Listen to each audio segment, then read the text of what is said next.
Good evening, ladies and gentlemen. I'm Benjamin Lee, and welcome to World News Tonight on TVP World. Tonight, we'll dive into the U.S. elections and explore the issue from a Central and Eastern European perspective. But before that, let's take a look at the latest headlines. Donald Trump promised to end the war during a phone call with Ukrainian President Volodymyr Zelenskyy. The United Nations top court said that Israel's presence in the West Bank and East Jerusalem is illegal. 55 years ago, Neil Armstrong and Edwin Buzz Aldrin became the first human beings to walk on the moon. Following his poor performance in the presidential debate, as well as nearly non-stop blunders during public speeches, Joe Biden's bid for re-election is looking feebler than ever. Despite the president's claim that he is committed to running, members of his own party have begun looking for alternatives in case Joe Biden isn't up to the task. Despite Joe Biden's self-proclaimed readiness to continue campaigning, people on his team aren't sure if he should. Ever since the incumbent president's poor performance in the presidential debate, more and more Democrats, as well as experts and analysts, are coming out with statements outright opposing Biden's re-election bid. It's coming to be very hard for President Biden to get re-elected. Many of the factors are going against him, and that's why I think it's high time that the Democratic Party actually came up with a possible replacement, whether it's the current vice president or somebody else. Even former U.S. President Barack Obama has said that, quote, Biden's chances of winning the election have greatly diminished. Not only that, but major donors, including George Clooney and Abigail Disney, have decided to jump ship and no longer support Biden's campaign. Given this recent surge of doubts in President Biden, Democrats and voters began to look for alternative presidential candidates within the Democratic Party. There are not many options on the table, actually, because it's not time to consider somebody who's not known publicly, who's not a public figure, who doesn't have a huge, I would say, public posture.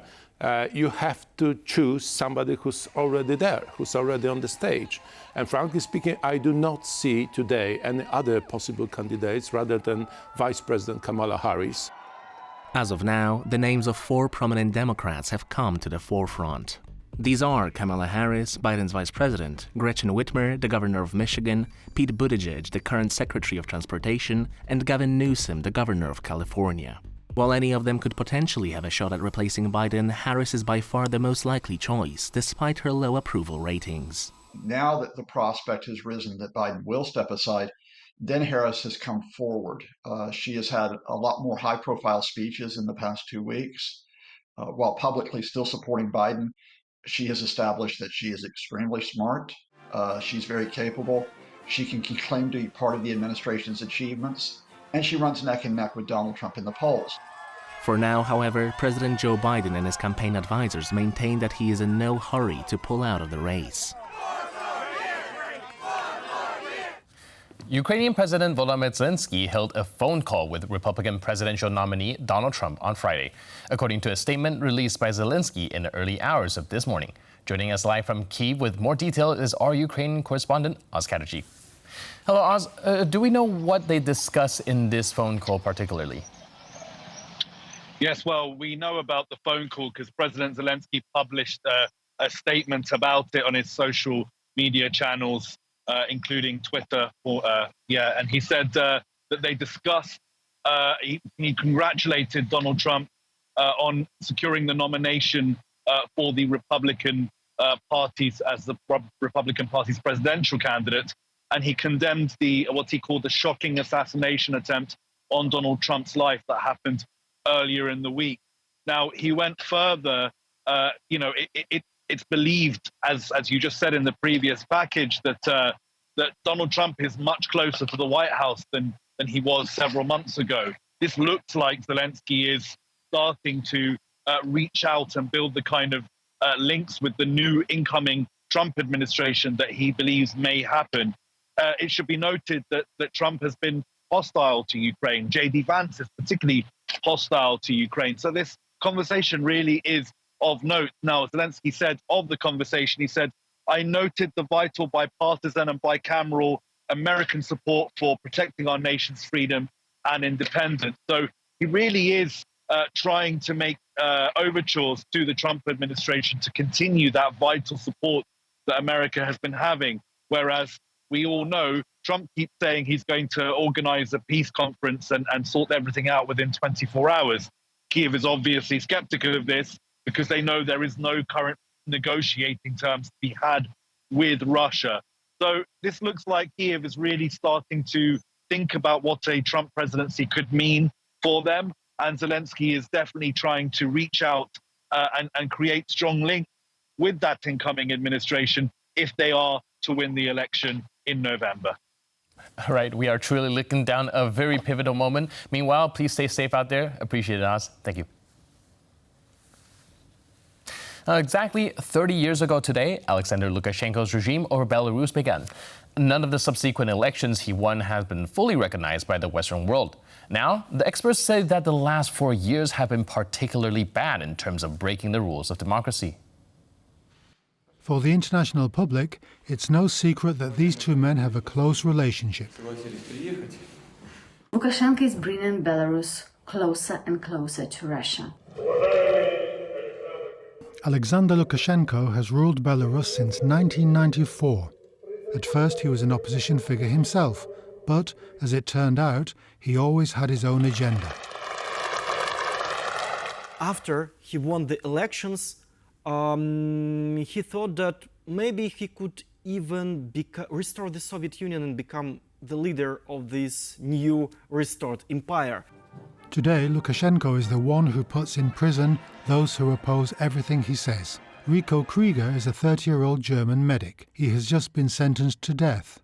It's still unclear what brought about the charges of terrorism and mercenary activity against him. According to the Human Rights Centre Vyasna, nearly 1,400 people are currently considered political prisoners. Most of them are journalists, opposition activists and artists. Officially, they face charges such as extremism or terrorism.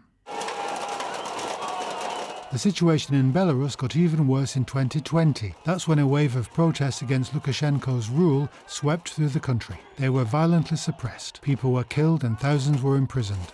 Lukashenko is not president. Please remember, and don't call him so. He is self-proclaimed dictator. Activists believe that Belarus still has a chance to return to normality. For that to happen, democratic elections are essential. The next presidential election is scheduled for next year. Hungary's fiscal condition is under strain as the government grapples with budget shortfalls. Now, this reality is pushing Prime Minister Viktor Orban's government to look for new revenue streams. Hungary is in the midst of a fiscal problem. The country's deficit last year amounted to 6.7% of the GDP and is expected to reach 5.4% this year. Brussels took notice. Budapest is now one of the 7 European capitals facing the prospect of excessive deficit procedure, a tool designed to keep member states' finances in check. In its search for new sources of revenue, Orban's government resorted to old tricks. Less than 2 weeks ago, it announced new taxes on banks and maintained windfall levels on key industries, despite earlier promises to lower them. Cabinet Minister Gergely Gulyas said that a tax on banks' foreign exchange trades and an increased transition levy will be introduced. Another idea that floated in early July was establishing a defense fund. The government would seek a contribution to a defense fund from banks, energy firms, and multinational companies amid wartime conditions.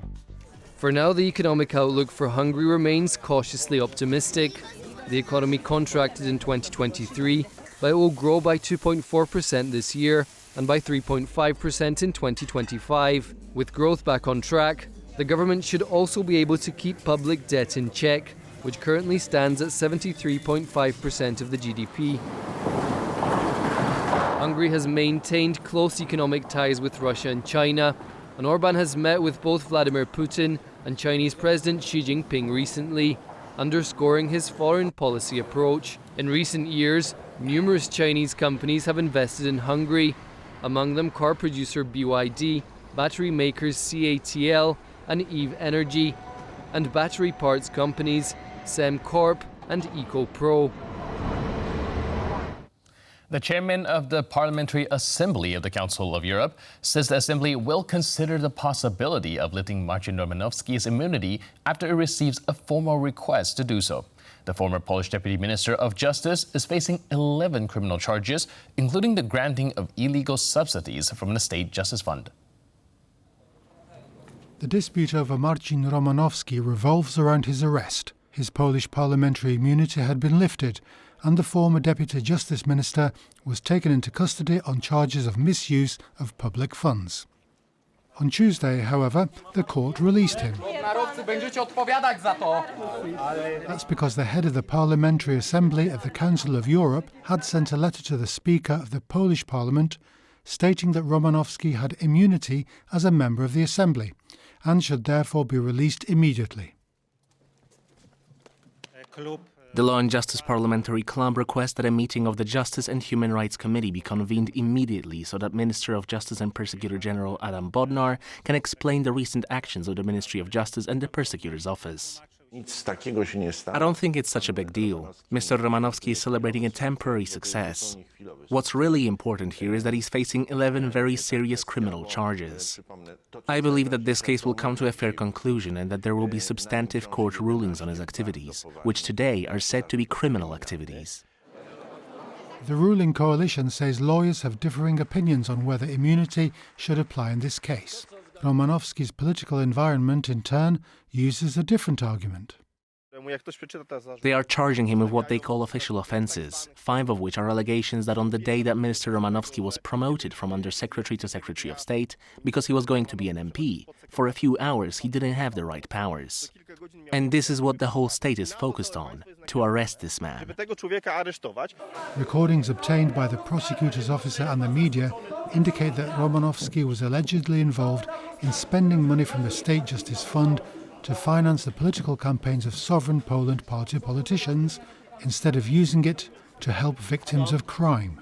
The decision on Romanovski's immunity may be made at the plenary session of the Assembly on September the 30th. The International Court of Justice, the UN's highest court, has ruled that Israeli occupation of Palestinian territories is illegal. Now, this news comes as the IDF continues its march through and bombardment of the Gaza Strip. The ICJ's decision comes after over a year of deliberation following a UN General Assembly request to examine the issue. The sustained abuse by Israel of its position as an occupying power through annexation and an assertion of permanent control over the occupied Palestinian territory and continued frustration of the right of the Palestinian people to self-determination violates fundamental principles of international law and renders Israel's presence in the occupied Palestinian territory unlawful. Not only that, but the court also ruled that the 160 settlements located in the West Bank have also been deemed illegal. On top of that, Israel has been ordered to pay reparations for damages caused by the occupation. So that's an important tool for Palestinians to stop or to implement any peaceful measures instead of the ongoing fights in the Middle East. Peaceful solutions, however, are far from the Palestinian reach for now, as Israel and its Prime Minister Benjamin Netanyahu continue their siege of Gaza. In his words, the war will not end until Hamas is completely eradicated, regardless of what the ICJ rules. We shouldn't expect any further reactions or in fact, it will be rejected as it was rejected other institutions such as Amnesty International and etc. Despite the fact that the court's ruling doesn't have any legal binding, analysts and experts say the decision to outlaw Israel's occupation may become more important after the war in Gaza is over. Illegal immigration is once again picking up in the south of Europe. More than 300 migrants arrive at the Spanish island of Gran Canaria on Friday alone. But is the migration fueled only by economic reasons? Our reporter Kazimierz Rusiak came to an interesting conclusion in this next story. Doctors Without Borders saved almost 50 people near the coast of Italy in the last 24 hours. But their efforts are only a drop in the ocean of needs. At this point, this has become an all-too-familiar sight. Poor economy and living conditions in Africa are usually given as the main reason behind the migrants risking their lives at sea. But there is another driving factor: climate change. The Atlantic Ocean is extremely warm, and we've already seen a disastrous hurricane in June of unprecedented proportions. Many residential areas all over the world can become flooded soon, and that can cause waves of migration. The warming of the planet could have disastrous consequences not only for Africa and Asia. Experts warn that Europe is also living on borrowed time.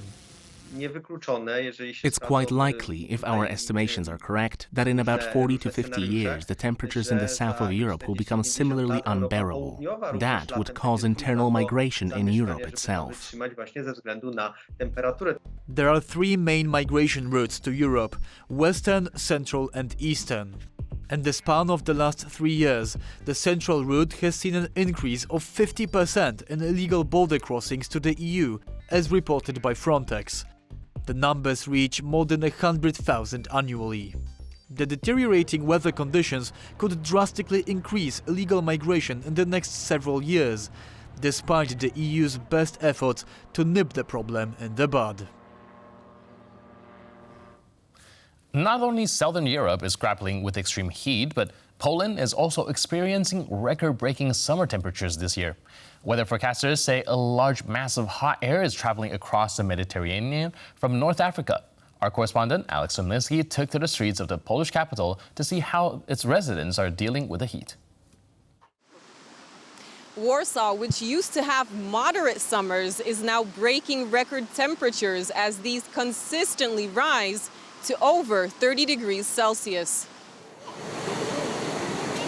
Urban concrete is to blame for the high temperatures experienced by Warsaw's residents. The city's dense architecture traps heat within its walls, which is most noticeable at night. During the day, residents have to get creative to find ways to cool down. Like this, I just walked over the sprinkler to cool down, and it really helps. So my advice is to cool down a lot. Have good water, have good drinks, refreshments, and beer in Warsaw. Drink a lot of water and mix between stay in the sun and in the shadows. Recently, Poland has experienced the hottest night on record since 1951. On the night of July 10th, a new temperature high was set in Warsaw. At the coldest moment of the night, thermometers showed 23.4 degrees Celsius. Very often in the summer we have an inflow of tropical air masses from Southern Europe or even Northern Africa, and such warm air is now starting to reach us. Today the temperature is about 30 degrees Celsius, while tomorrow and the day after tomorrow even up to 33 degrees, so this heat will stay with us for a while. Poland isn't the only country facing scorching heat. Italy's health ministry earlier this week placed 14 cities under a severe heat warning, including Rome, where temperatures reached 41 degrees on Friday. In Greece, outdoor work such as manual labor, deliveries and construction has already been banned during the hottest part of the day. Fortunately, next week is expected to be cooler in Poland, with maximum temperatures reaching 22 degrees Celsius. So remember to stay hydrated and find ways to beat the heat that work best for you. From Warsaw for TVP World, Zelenskyy. Exactly 55 years ago, Neil Armstrong became the first man to ever set foot on the moon. Now hailed as one of the most important achievements in history, the moon landing paved the way for a new era of space exploration.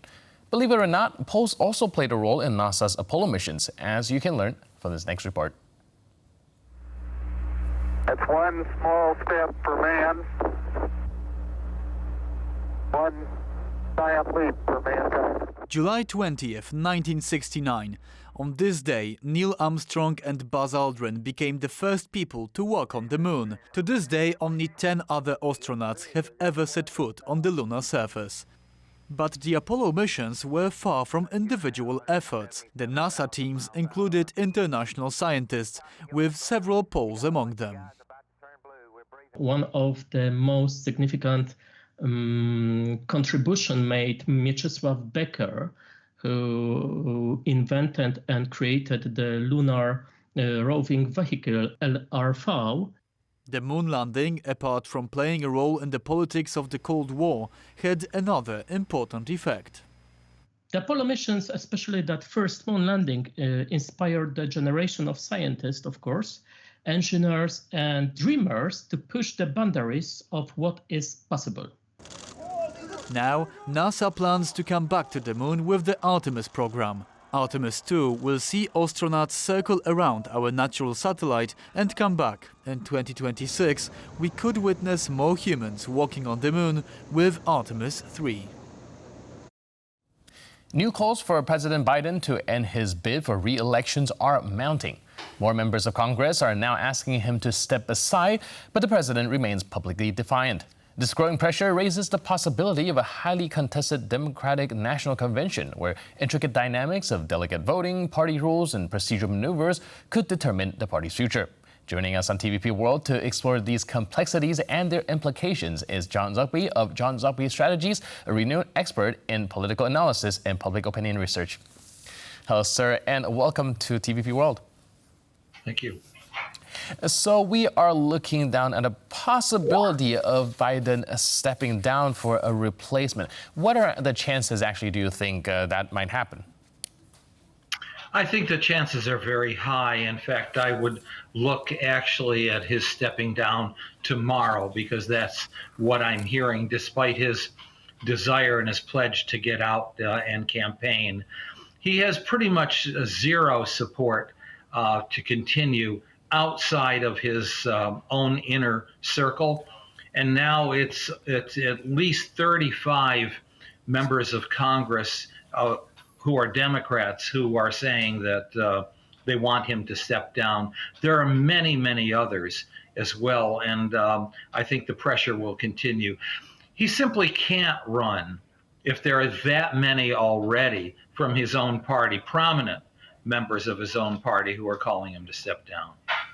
All right, but what about the delegates that have already pledged to Joe Biden? How is that going to be maneuvered?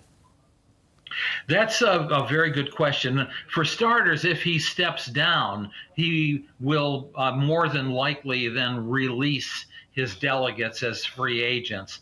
If he doesn't step down, we're learning from the most notable expert of the Democratic National Committee that delegates can be persuaded to say in good conscience, I can no longer support the candidate I am pledged to. That's a loophole.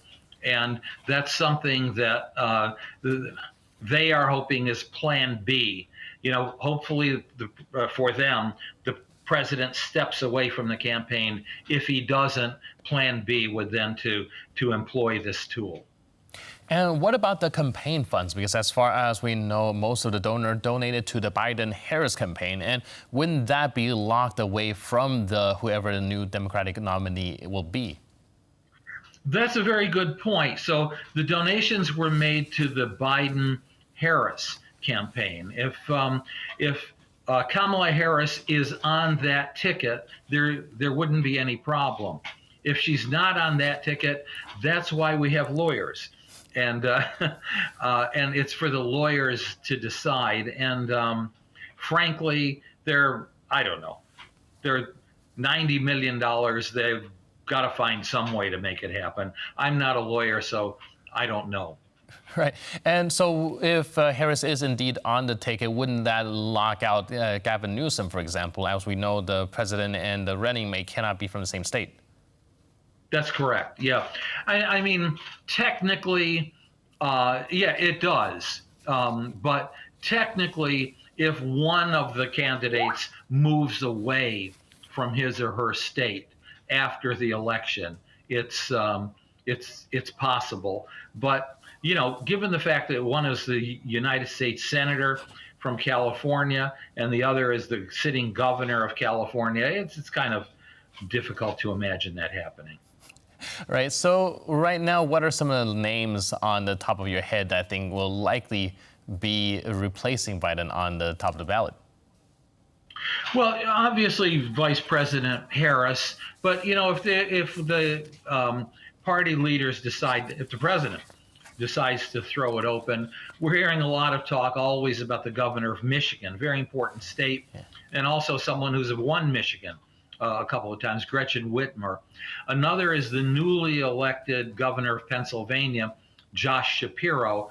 A lot of people like Governor Shapiro, and of course Pennsylvania has been close like Michigan and is a vital state. We're hearing for the first time Senator Mark Kelly, who is an astronaut, a gun control advocate. His wife had been a member of Congress, Gabby Giffords, and was shot and paralyzed. And then there's also the new governor of Maryland that a lot of folks are excited about, Wes Moore.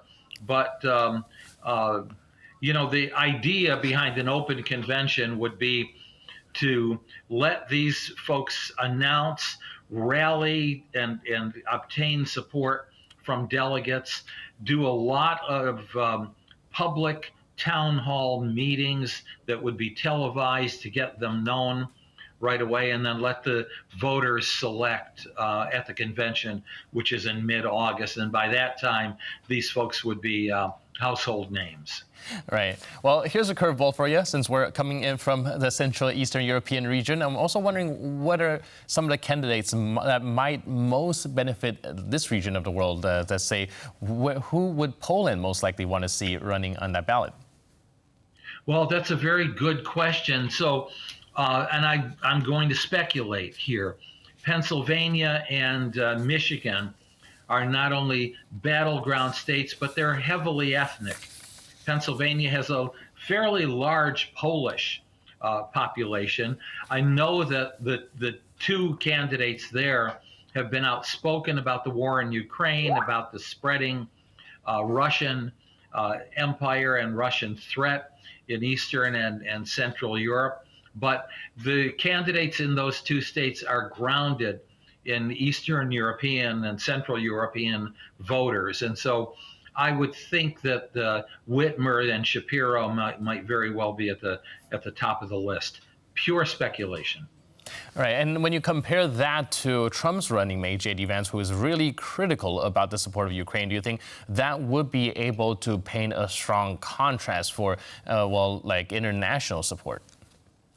Oh, I think it's got to be among the considerations. You're going to find a lot more support for Ukraine on the Democratic side, no matter what. And I can't believe that the party would nominate for president someone who does not want to continue the policies of the Biden administration in the region. All right. Last but not least, in your view, what scenarios do you think could lead to like a smooth transition of leadership of the party if Biden were to step down? And is there a possibility that it might go a little chaotic? There's a strong possibility it can go chaotic. However, a smooth transition would be transparent. You know, let the candidates announce their candidacies. Even if it's Kamala Harris, let her battle for it rather than being a coronation, you know, coming directly from Joe Biden. Let the party to decide. Let the Democratic Party with a capital D become a Democratic Party with a small d. You know, the Democratic Party has been facing a lot of criticism for being elitist and for being in the control of just a handful of special interests and consultants and leaders. This could be a real opportunity for the Democratic Party to get back to its original roots. All right, so maybe there is a silver lining outside of all of this. Thank you so much for your input and insight. I really appreciate you breaking down this situation for us. And thanks again for being with us on TVP World. Thank you again. Bye-bye now. Appreciate it. And with that, we conclude this edition of our interview and the World News Tonight program. But for more news, update, and commentary, please stay tuned to TVP World.